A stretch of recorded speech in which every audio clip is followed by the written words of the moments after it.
কে ছিল শরীফ ওসমান হাদি? সে ছিল একজন জুলাই যোদ্ধা, যার সব চরিত্র ছিল ইনসাফের পক্ষে আর যার অবস্থান ছিল আধিপত্যের বিরুদ্ধে। হাদি কখনো ক্ষমতার রাজনীতি করেন, সে রাজনীতি করছে সত্য, ন্যায় আর ইনসাফ।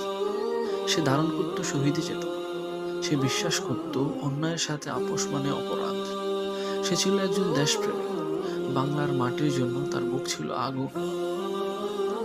আমরা এমন একজন হাদিকে হারিয়েছি, আমরা একজন বাংলার বীরকে হারিয়েছি। দুর্নীতির বিরুদ্ধে তার অবস্থান ছিল আপোষহীন, সে কখনো কারো কাছে মাথা নত করেনি। সে সত্য, ন্যায় আর ইনসাফের পক্ষে দাঁড়িয়েছে। হাদি আমাদের মনে করিয়ে দেয়, বীর হতে বন্দুক লাগে না, লাগে সাহস, ন্যায় আর আত্মত্যাগ।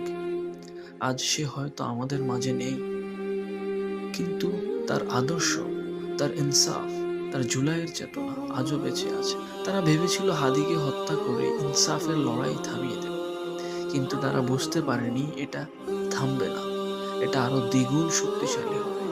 কারণ আদর্শকে কখনো হত্যা করা যায় না। একজন হাদিকে হত্যা করেছে হাজারো হাদি জন্ম নিয়েছে। হাদি মরেনি, সে ছিল মানুষের বিবেকে, সে আছে প্রতিবাদের কণ্ঠে, সে থাকবে ইনসাফের প্রতিটি লড়াই। হাদি ছিল, হাদি আছে, হাদি থাকবে। যতদিন অন্যায় থাকবে, যতদিন আধিপত্য থাকবে, ততদিন হাদির চেতনা লড়বে। শরীফ ওসমান হাদি একটি নাম নয়, একটি আদর্শ, একটি আন্দোলন, একটি অমর ইতিহাস।